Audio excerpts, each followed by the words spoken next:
Hi guys, I'm back. Gosh, finally, it's been too damn long, doesn't it? And I'm so sorry about it. I wanted to be back sooner, but things just take time. But anyways, I'm here today with a whole new interview with a super great guest, Alison Arngrim. Alison is best known for her role as Nellie Olson in Little House on the Prairie. This is the role of a lifetime for Alison, and in 2002, she started a very own one-woman show called Confessions of a Prairie Witch, in which she is telling secrets about her Little House years. And years later, she translated it in French and started a career in France. Alison has multiple hats. She is a producer, a New York Times best-selling author, an actress, a radio host, and many, many more. And I'm more than thrilled to share with you today this interview with this incredible human being. And it starts now. Hello. Hi. Can you hear me? Hi. I can see you and everything. Thank you for being here today. Oh, thank you. Where are you from? I'm from Belgium, and you? I was going to say that accent. Yes, I'm in Los Angeles, but I spend a lot of time in France and Belgium. I'm going, oh, that's right. He's Belgian, isn't he? Oh, yeah. I remember you went in Belgium a few years ago. I was there for your show with my mom. Oh, Because terrific. Yeah, she's a big fan. Ou le nouveau, le 12e, le mal au trésor. La Malle au Trésor. Le mal au trésor. Bien. I was there. So, how are you? I'm very good. I mean, and it's crazy in the middle of all this. I'm going to get my shelves here. There we are. I'm doing so much. I thought I would have nothing to do in March. Everything shut down here, and all of my job, everything was canceled. I was supposed to go to New York. In fact, I'm supposed to be in Ireland right now. I was going to come to France for September, October, and then I was going to go over to Ireland for a conference, and that didn't happen. The conference said, however, we're going to do it online. So yesterday I was online in Ireland and all over the world doing the conference. But I thought everything was canceled, and then one by one I started doing the readings on Facebook, reading Little House books, and now everything's exploded, and I'm doing shows, and I did a movie, and I'm constantly doing things online. It's amazing. Yeah. So, how are you feeling about 2020? Well, it's craziness. I mean, I have a lot of friends who are very sick. A friend of mine, her father died of COVID. I just talked to a friend of mine. His sister's much younger than he was, younger than me, just died. It's really kind of terrifying. I was just at my doctor's a couple days ago for my physical, but I had the COVID test as well. I'm waiting results again on that. I've been tested like 5-6 times now. You can still get the test, because here in Belgium we can't anymore if you're not sick. So here I'm in quarantine for it's been 3 days now, because all my friends are positive to COVID, but I don't have any. I'm not sick, so right. I can do the test, but I'm still have to go to stay home. You have to quarantine. Yeah, they change it here every few minutes. When it first started, the first test came out, my husband and I were going nuts because we wanted to get tested, and the only people getting tested were like in the hospital. And we said, how the heck we get a test? And then they said, okay, we have the county, the city, the government. We're doing free testing at these sites. You must have symptoms. You have like a note from your doctor. Okay, can't get a test. Then it was okay if you have symptoms. And you're an essential worker, you could get it. And that's like my husband, I was like, you could go. He goes, I don't have the symptoms, I'm an essential worker. And then it was like, if you're over 65, and I was like, okay, now you can get it. You're over 65. So they kept changing. And then the mayor said, oh, to heck with it. Everybody fine. And they opened it up, and I went down the street with this place. I made an appointment online. I sat in my car, and we all drove around in circles like we're at Disneyland in line.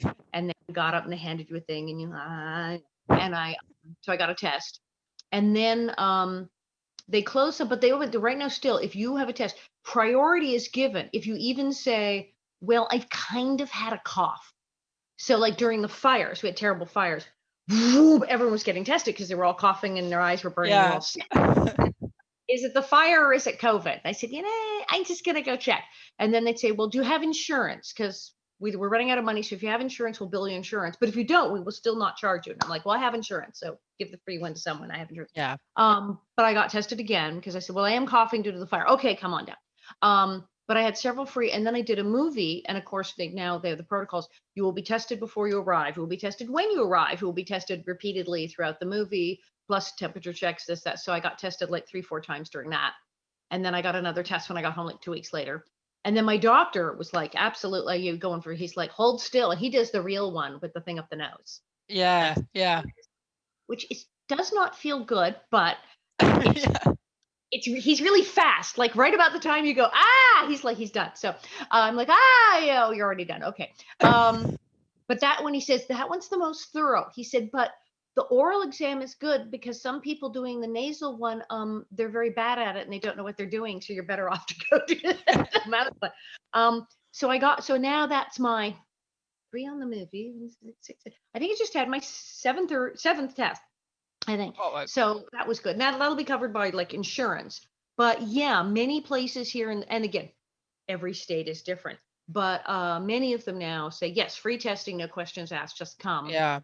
Others say, well, are you having symptoms? But anything, if you say, I don't feel well, they'll say, okay, close enough. I tried that, but it didn't work.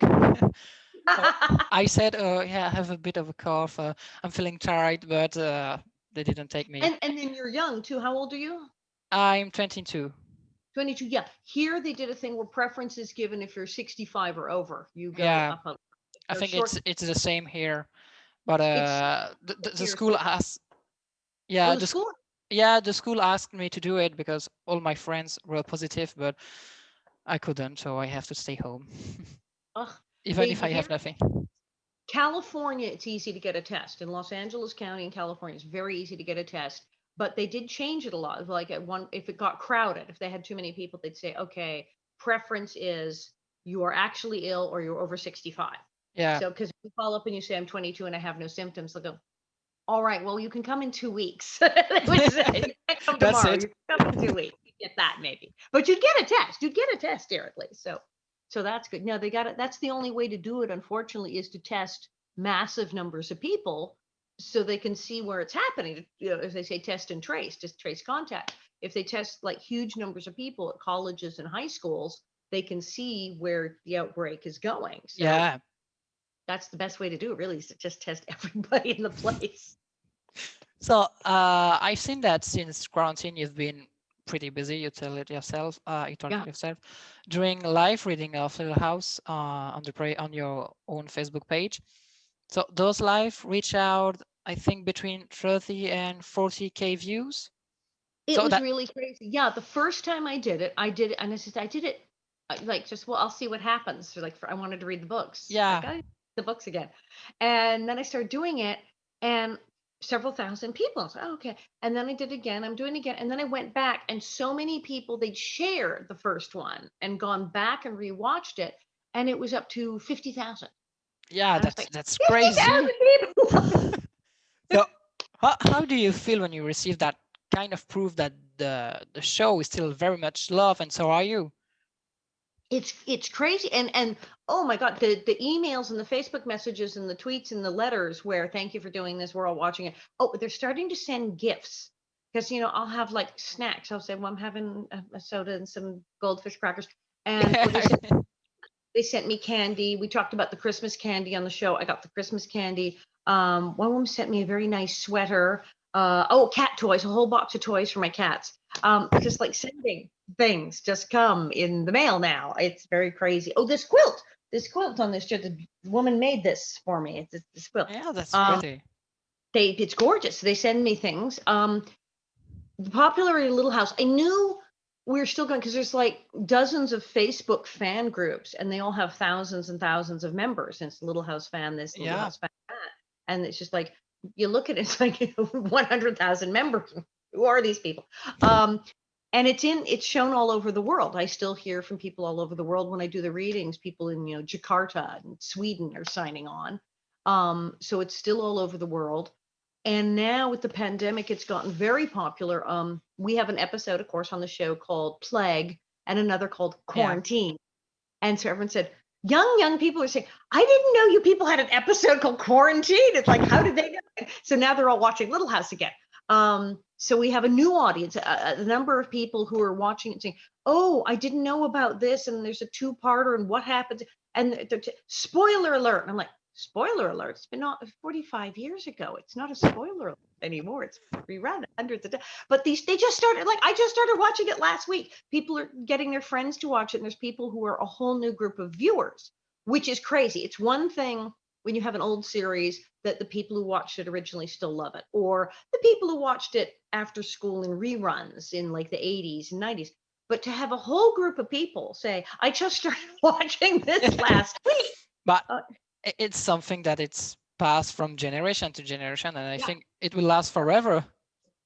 Well, I always say we're on our, I guess, 6 now. You say we're on our 5th generation of viewers. We're 6 now, because there's people my age who were young children watching it. In fact, there were some people, well, grown-ups, so their parents, the people who would be old enough to be my parents who watched it the first time. You have them. Then you have the people my age who were children watching it the same age as Nellie and Laura.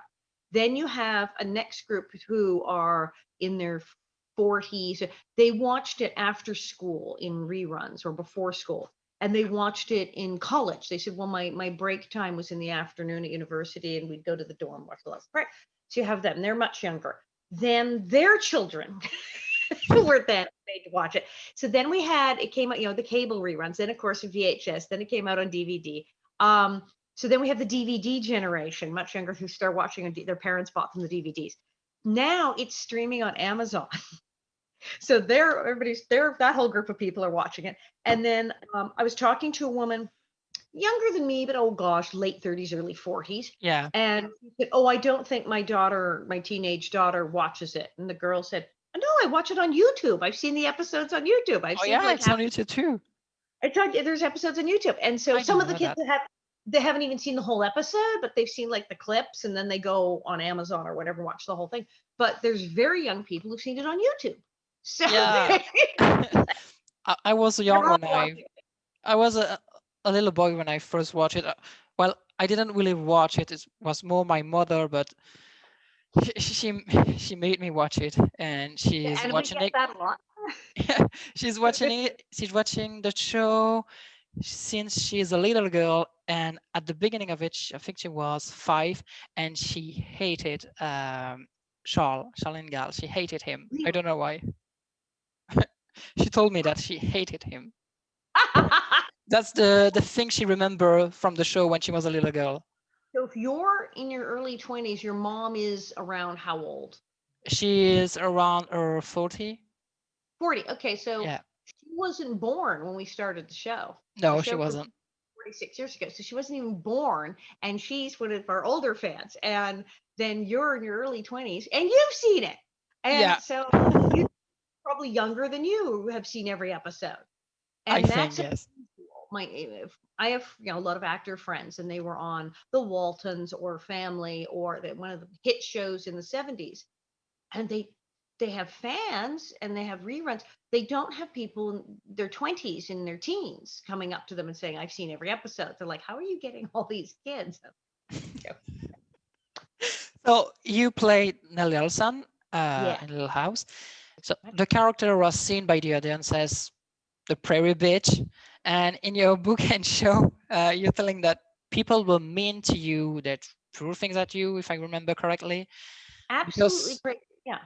Because for them, you were Nellie Olson. So how did you live that time of your life and manage to not get rid of Nellie? Because I don't think you did, but just make people see you as Alison and see the difference between Nellie, the character, and Alison, the actress, and the human being. Hard to do. I mean, on the one hand, there's the typecasting where you're seeing so much as your character, but I've also had actors say to me, it's every actor's dream to play a role that is so memorable that people are still talking about it, to be Hannibal Lecter, Rocky Balboa, to be someone like, oh yeah, them. Meryl Streep has done how many, but Devil Wears Prada, we all remember. So there's certain roles that stick, and people say, well, I work my whole life and I don't have a movie that everyone remembers me from. Come on, that's great. So there's that. But something about Little House, because it's so emotional, people connect to it very emotionally, and they don't even think. They turn off their brain because they're too busy crying and getting involved. So instead of looking rationally and say, oh yes, Nellie Olson, wow, she's an actress, she's really mean, it's great, they're so involved. Like, how could she do that? They've all sense of reality. And so people got very into it. And I was in a parade for Christmas, Santa, they call it the Santa Claus Lane Hollywood Christmas Parade. I was 16 and someone threw a McDonald's cup of orange soda at my head. And the car was moving and they managed to hit me right in the face. And I was shocked, but then I also thought, well, what did I do that someone was so angry that just seeing me made them? So I thought, well, that's impressive. But yeah, people would throw things and yell at me, and 2 little girls came up and kicked me in the butt once. And people get kind of out of control. And I've even, as an adult, had people come up and just, I hated you so bad. I had a woman come up to me in an autograph show and said, I forgive you, and walked out of the room. And she's a grown person. And this was like in the 2000s, like 10 years ago. So it's people today. My husband, he's had people say, so you're married to the woman with Nellie Olson? Yes. What's that like? He's gotten sympathy. You poor man. It's like it was a TV show. It's really crazy. So people they're still like, they can't believe it. They'll meet me and they go, she was really nice. Yes. Generally. So that's weird. I'm very pleased that with all the things I've been able to do, the stand-up comedy, the theater, the personal appearances, and of course, France, the shows in France, more people have had a chance to meet me and see me be me and go, oh, okay, she's funny. She's okay, it's an act, it's good. And then with, of course, this now, the internet, I'm able to go on Facebook and Twitter and Instagram. They're like, oh, look, she has cats. She's a lovely person. And people now, I think nowadays people are a little better because they see their celebrities so much now on TV talk shows. I remember when I was a kid, there was Johnny Carson, The Tonight Show, and there was like the Dinah Shore Show and Mike Douglas, and then there was like the Oscars. Unless your celebrity was on the Emmys or the Oscars, or they somehow managed to get a good spot on Johnny Carson, you never heard them speak. There were like 4 talk shows. There's no internet. There were like 4 talk shows. If they were not on one of those 4 talk shows, or they didn't make a speech at the Oscars, you didn't know what they sounded like. Yeah, that's why we would watch award shows and an actress would get up and go, she's Australian. She played an American in a film. She'd get up and go, right, I'm very pleased to accept this award. And we'd all go, oh my God. And nobody knew. You didn't have no idea what these people were like unless they got on one of the 4 talk shows, an award show. It was a mystery. Now all the celebrities are on TikTok and Twitter and Instagram and Facebook. We all know what they sound like. So we know what they sound like in real life. And we see pictures of them like shopping or at the beach in shorts. And we go, oh, okay. Oh, they have kids and a dog. And we know so much more about our celebrities now than we did. So there's a remove where people now go, yes, that is the actor. Or they don't think everything on TV is so much. So it's better now. But in the 70s, and especially I think I still get questions because I was so young. I mean, I was 12. But I was so young, and people have difficulty believing that a young actress could be acting. Well, Patty McCormack, the wonderful actress who was in the movie in the 50s called The Bad Seed, which if you haven't seen it, you should watch it. It's great. She's the 50s, and she plays a child murderess. She's a serial killer child. And this is the 50s. They never made things like that. And she's so sweet and adorable, very Nellie Olson, that turns out the family realizes she's killing everyone one by one. People just turn up dead, and it's her. And what's the movie? The Bad Seed. The Bad Seed. Okay. And marvelous performance, lovely woman. And of course, I know her. All the villains, we know each other. And people questioned her. People were terrified of her. They were like, "That can't be right. That little girl. I mean, she can't be normal." And for a child to do it, and I was 12. I wasn't, 8. But I still have people say, "So you were a kid. How? I mean, were you like that as on the set?" And I said, well, do you think they kept me in a cage like Hannibal Lecter and just let me out for my scenes? I mean, how? As a child actor, if you behaved like that off camera, you'd be fired. They wouldn't keep you on the show. It's impossible. And so they can't believe it's like that someone could actually pretend to do that and not be a horrible person. Have you ever regretted your participation in the show during that time? When the show first ended when I was in my 20s in the 1980s, right after the show, I was just at the age of like, okay, now what am I going to do? I'm an adult, started doing theater, I was doing stand-up. And then I wanted to play the beautiful girl and the sexy parts and the heroine and the girlfriend. And if people are like, no, I was very typecast, and they couldn't believe. My agent said they also seemed to think I lived in the 1800s. There was a Yes. movie he wanted me to be in, and he talked to them, and they said, "Oh no, this takes place in present day." And he said, "She's not Pioneer Barbie. She doesn't come with the dress. What do you think? She's really." So my agent was horrified. It's like, what is wrong with these people? So there, that was just, I thought, wow, this is, everyone's thinking still about Little House on the Prairie, Nellie, Little House. And we all of us from the show thought, well, it'll go away. And then it didn't. It got more set with the DVDs. So, but now when I look at how strangely famous I still am for this in Yes. 2020, and how people are still watching, and look how happy they are on Facebook, and all the things I've been able to do, and how people love my stand-up shows, and I'm able to go to France and go, well, I guess that was a good idea. I guess it was a good thing I said yes and took that part. Yeah, I think so. But I worked it. I understand what you said.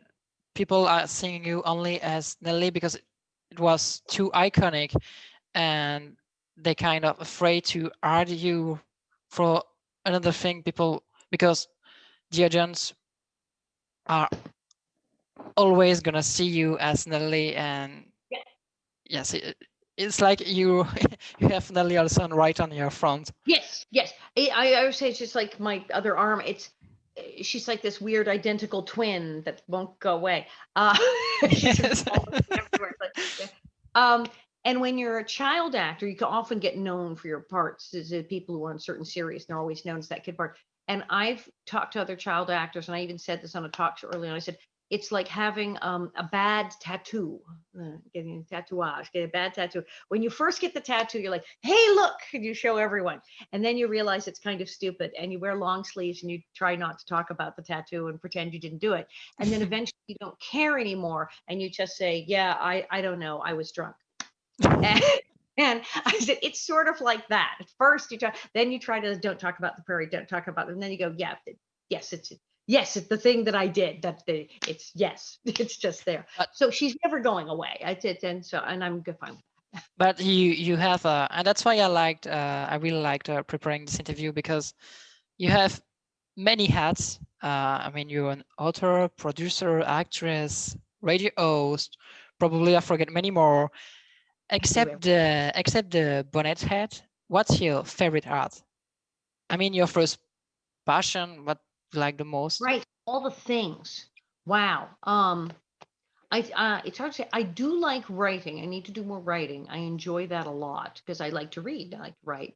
I was always say live theater and stand-up comedy because you have the immediate audience reaction. Of course, Yes. now we don't. When I do my stand-up show, my husband is on the computer, the camera, and he laughs in the right places. And then he reads the comments and does this, so I know the audience liked it. So it's difficult now to do the stand-up comedy because like they're not there to laugh at me. So when I did the movie just recently, I was so excited because I hadn't done a film in a while, and we all had to wear masks, and the camera had to be over there, and we had to testing. But we did it, and nobody got sick. It was great. No one tested positive. But and I played a villain, but it was really fun because it was like, right, film acting. I remember this is we get the cameras, and I'm somebody else, and I like being somebody else, and it was great fun. What's the name? What's the name of the movie and your role on it, and when will it be available? And the evil manager, Deborah. It's they were calling it Twice Upon a Song, but they said they'll probably just call it Even in Dreams because the song in it is called Even in Dreams. I play an evil talent manager for bands. It's a very wholesome, nice movie about this very nice girl, and she wants to make it in the music industry, and not sacrificing her principles, and has these songs in her band. They're just lovely people, and they're very innocent and sweet. And of course, I play the evil manager who tries to take advantage of her and ruin everything. But luckily she comes to her senses and fires me, and I get my comeuppance. But I'm so awful, terrible person.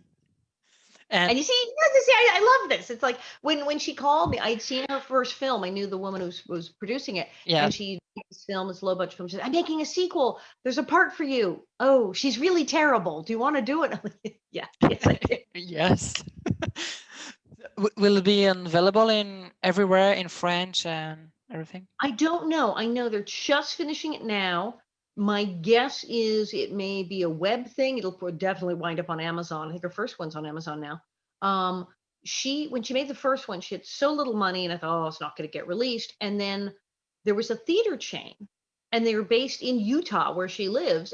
And they said, yes, we're going to run this. And it turned out they had theaters all over the country. And I'm like, how did you manage? You have like no money, and you're running in theaters nationwide. She did it. So I guess she'll manage this one too. But now with the theaters closed here, so I'm thinking probably it'll be an Amazon thing. She might Okay. get, I was talking to my agent. She said, oh, you know what she's going to wind up on? There's a station out here called Pure Films or Pure Film.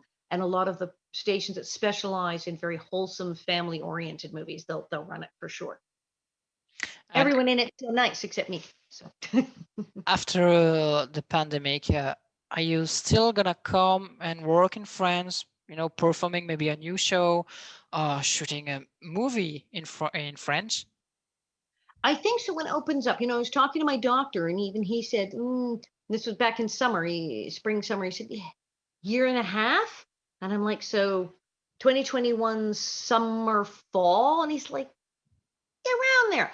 He said, because it takes what? It's like okay. And I was talking to someone who's involved with the vaccine trials. I talked to doctors who are researchers and everything. They said, okay, the vaccines are coming along soon, but not yet. They said, but the problem is it takes like at least 30 days to even take effect. And then you have to have a second shot. And then you wait for that one to take effect. And that's if the vaccine works perfectly. So they said if they had the vaccine in November and they shot everyone up in November, they would have to wait until the middle of December, get a second shot. Nobody would be immune until January at the earliest. So if they had it like right now, you'd still would be waiting. And they said they're not going to release it yet in November. So they said maybe December, January, maybe we will have some people getting the vaccine, so which then there'll be a couple of months from that. And then it'll take months for large numbers of people to get vaccinated. Also, they're starting to try to come up with treatments or cures. I mean, so if they have a treatment where people don't die if they get it, that's going to be several months. And then it's months before that gets into the hospital. So that's months and months. Getting people to just take the precautions, as we've seen, is very difficult. People are terrible. Yes. They won't wear their seatbelt. They won't do anything. Now they won't do this either. So it's going to be a while. But my doctor said, things go. So if next summer, next fall, things have drastically improved, there's a vaccine flying on like I said, I took a short flight to Utah, but we were separated. There was no one near me in my row or anything, and we had the mask. Yeah. And it was a short flight. They said the 10-hour long haul flight, a little longer. They said the ventilation in the plane is fine. It's just the people who are too close to you.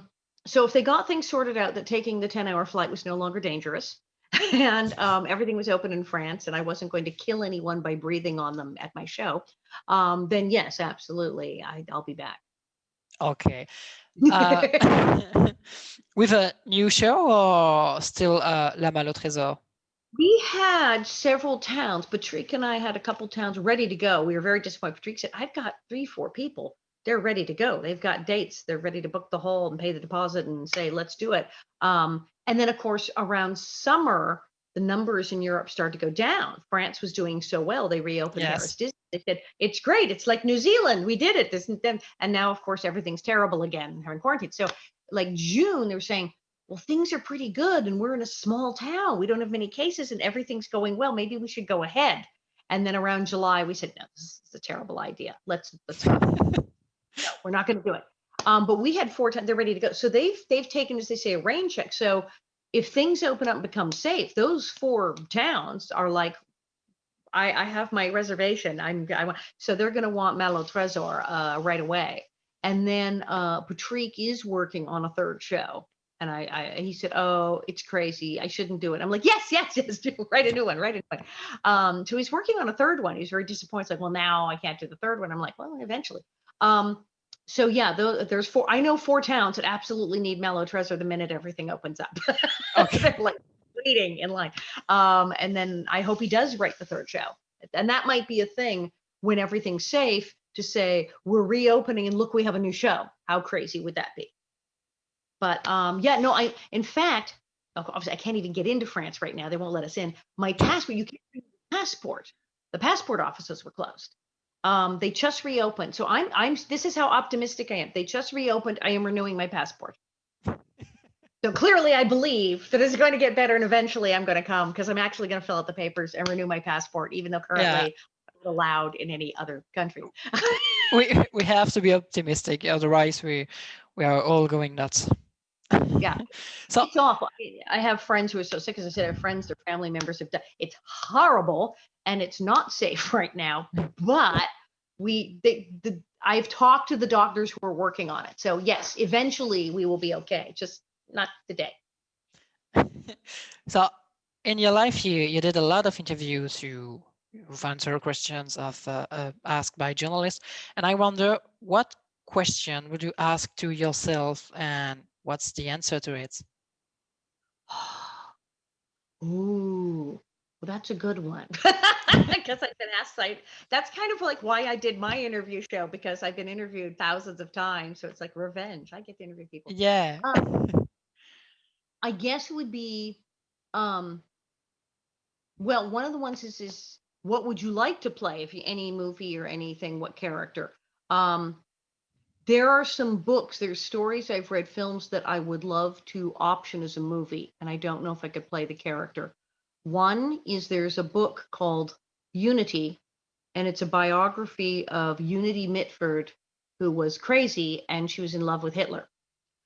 She was the Mitford family, and the other Mitford sisters are very famous. They all were writers, but they were very wealthy and very upper class English people. And Unity, for some reason, decided that Adolf Hitler was like, I don't know, a boy band. She was like his groupie. She was completely crazy for Hitler, and it's a bizarre story. And her family were like, "What are you doing? Why are you being gone?" And she, oh no, she'd gone on a plane. She went to Berlin and had lunch with him and met him, and the German press even said, "Who's the crazy English blonde lady who loves Hitler?" It's a fascinating story, and I don't think anyone's done the movie of it. I would produce So that. it's And called then the other, Unity. That's Unity. it. Yeah, look, the story of Okay. Unity Mitford. And if you just look at even Unity Mitford, it's like, why in the world would this woman, she had everything, and in this British high society lady just suddenly decide, yes, I'm in love with Adolf Hitler. And the gorgeous, lovely, rich woman for some, and her whole family and her friends were like, they said maybe she's doing it for attention. Has she lost her mind? And then it's sort of tragic because obviously they lost. It didn't work out for her, Hitler, and she tried to kill herself, and she didn't manage. Wow. She survived. She went and shot herself and survived. So that was very unpleasant. I mean, like I said, it's a very huge cinematic thing. Someone should make a movie of this. It's a bizarre and unbelievable historic story. So I remember reading, going, "Why is this not a movie?" The other one, Carstairs is her last name. There was this woman, the Queen of something K. Gotta look it up. This rich woman is like in the 1920s. She raced speedboats, and instead of being like a debutante, she was very much like a man. She was a lesbian, and she was very butch. And she raced speedboats, and she did all the things the men did, and went all over the world. And at one point, she had her own island. She bought an island and like ran it like her personal kingdom. And she also had a doll, a little weird stuffed doll that she dressed up in suits and took everywhere with her, and called Lord Todd Whatley, and made people like address him as if he was a person. And I remember I found this one with the Queen of something K, and her last name is Carstairs. I want to say Barbara Carstairs. And I remember reading this going, why did I not know about this person? This is the craziest story ever. And why is this not a movie? So I would love to produce and star in, if I was right for the part, historical dramas about some of these really just shocking characters that are real historical people that live these lives that nobody seems to know about. There's books about them. I'm like, why did no one make this movie? This is fantastic. Yeah, that sounds really, really good, actually. And A bit crazy, but good. She lived to be relatively old, so I could play her possibly in her old age, whatever. But someone younger would have. Unity didn't get old, so I'd get somebody very young to play crazy Unity. I think Jodie Foster was going to make the Unity picture at one time, I think, and direct. I don't know why she didn't. It's a great story, but yes, I guess I would like to produce films based on books of extraordinarily unusual historical characters. How do you know if you write for a part or not yourself? How do you know yourself? And it's hard because when I was younger, and when you're a cute girl in your 20s, they don't care if you're right for the part. They would, in the 80s especially, it was all, are you blonde and blue-eyed and pretty? And so, yes, I would read for things all the time. It's like, not so wrong. Of course, in the 80s, I read for a lot of it was the year of the bimbo. And there was the cute girl in the horror movies. And I really couldn't do it. I tried, but yeah, I could not be the bimbo. It just didn't work. Me. Now I have played nice people. I've done a couple like web series. There were ones where I played kind of a dizzy, sweet person, and sometimes with the right director you can do it. There's a marvelous play last summer at Bluefish Cove, and when I read it, I went, well, Kitty, she's the one I would play, Kitty. And the director said, no, I want you to play Kitty's / girlfriend / assistant, her friend Rita. I went, Rita? Because Rita's kind of sweet and spacey, like, oh, Kitty's brilliant. You must read Kitty's book. And I'm like, no, I'm like the Kitty character. I'm not like the Rita character. She goes, exactly, which is why it's perfect. You totally understand this. You need to play Rita. And I thought she was crazy. And then I did it, and it was a smash, and I was absolutely right for the part. And people who'd seen the play said, no, that was like the best Rita. Yeah. So sometimes, okay, what was it? Golden Girls, the series Golden Girls with Betty White and all of those people, B. Arthur.